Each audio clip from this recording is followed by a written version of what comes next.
Hey, what's going on, YouTube? It's your boy Blends. Just got reminded after watching a post from SpinNation TV uh, about setting cue points and loops. I actually did this before on my other channel until I got cut, and wanted to do it again on this channel because I think that it's basic enough to where we all, or most of us, understand the concept, but this way has worked for me very well, and I think it could work for you as well. So I wanted to talk about it, and basically what I'm talking about is how I set my cue points and loops when I first get new music. So let me go ahead and some of these are already set and all that, but let me get some of the new music that I just got this week. Let's go with some Skrillex. So the first thing I do when I get a new joint is I set that first cue point. So I'll go ahead and find that first cue point and set the cue point number 1. So once I have that, what I do then is I will set out my my intro. So that's my intro. I know that after setting this 32 beat space, whether it's a house track, whether it's a R&B track, what have you, I know that I have that to work with. Now, sometimes I won't have that luxury of having that long intro to work with, so I'll have to either create my own intro if it's a song maybe that only has 2 beats or 4 beats to work with, where I would have to keep looping that one part over and use that as an intro. Or if I felt that it was a song that I definitely needed an intro on, then I would throw it into Ableton or a program like that and create my own intro, which is not hard to do. So anyway, once I have that first beat mapped out and I have that first 32, my first cue point mapped out, and I have my 32 beat region set, what I like to do is I like to listen to it again and set my second cue point. Now my second cue point that I use is the first snare hit after the first 16 beats. Okay, so the reason why I do that, the reason why I set the second snare hit after the first 8 beats is because if I miss that first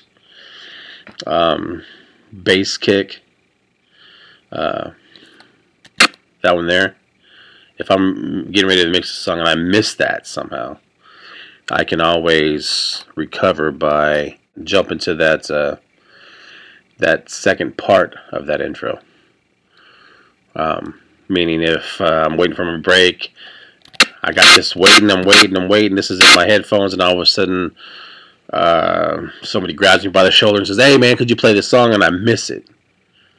I can go give them the hold on a moment finger and and then catch it on the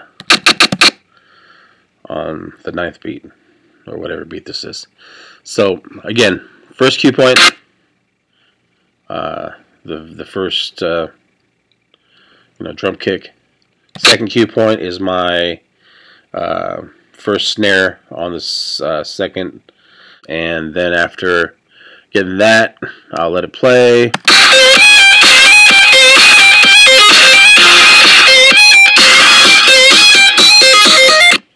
Now here's where it gets tricky, and the reason why it gets tricky is because what I have found is that different songs will have different types of lead-ins. Some songs will just give you a straight up intro that you can work with, a 32 beat intro, and then go straight into the song. Some songs have these noisy intros. This one's not as noisy, especially for a house track. I found that house tracks, although they're simple as hell to mix, sometimes their intros are noisy and requires you to manipulate the equalizer a little bit more when you're mixing it. But setting that third cue point is kind of tricky, because what I'll do in most cases is I'll just go ahead and go to that first kick drum after the intro. So that would be my third cue point. But what I want you to pay attention to, if you as we zoom out here, you can see that right here, this last set of beats, there's a fill-in. And that fill-in leads you to the start of the song. So it gets you out of the intro and gets you into the start of the song. So if we go back and listen to it, it's just basically going to be like a snare roll or something like that. So let's listen. Okay, so it was that bump, bump, bump, bump, bump, bump, bump, bump, and then beat. So when I set my that third cue point, and I should have probably prefaced this entire video by saying this right off the bat, but if I'm boring you to death, please feel free to not watch the rest. I mean, I'm not trying to bore anybody. I'm not trying to say simple stuff, which, by the way, I've found that Spin TV, although I have been a big fan of a lot of their posts, Ryan or whatever his name is, the last few posts have been really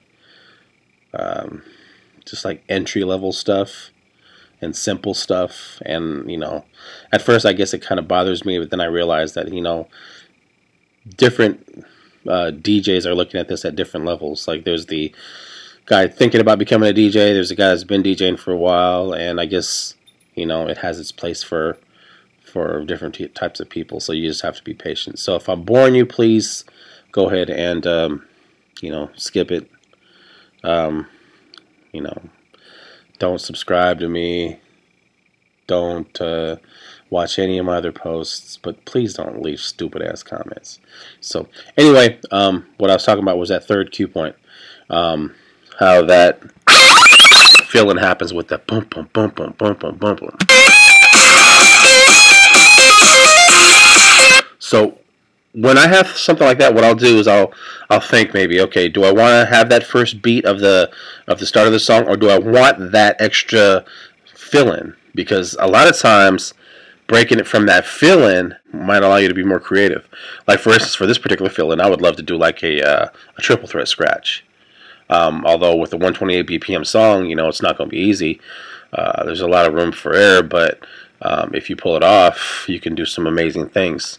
So, I might consider using the beginning of that as the third cue point, instead of the cue point that I'm using right there. So if I wanted to use that, this would be my third cue point. And so that's how basically I set up my first three cue points. And then after that, my fourth and fifth cue point, if there's a drop, like right here is a drop, that might be where that might be my, another cue point. So my fourth cue point will sound like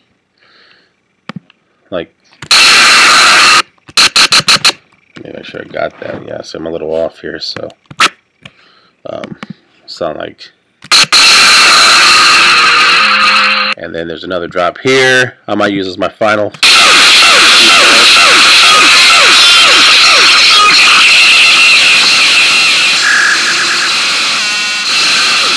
So I wanted to use that as my fifth and final. So basically, cue point number 1, 2,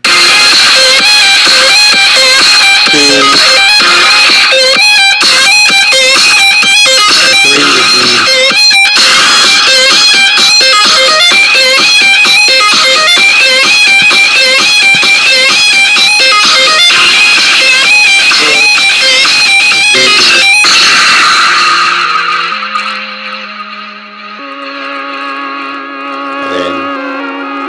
So anyway, that's how I would set up that particular song. And I just wanted to make that post. I know it's kind of overkill in a long post, but after seeing the Spin TV latest post, wanted to just go ahead and put that out there. So hopefully it helps you. If not, sorry for wasting your time.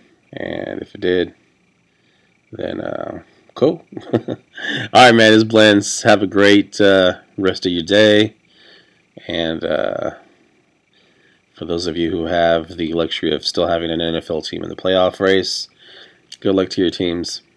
And unfortunately, I don't have that luxury, but that would be another post. Alright, y'all. Take care. God bless. Shock is up. Peace, and I'm out.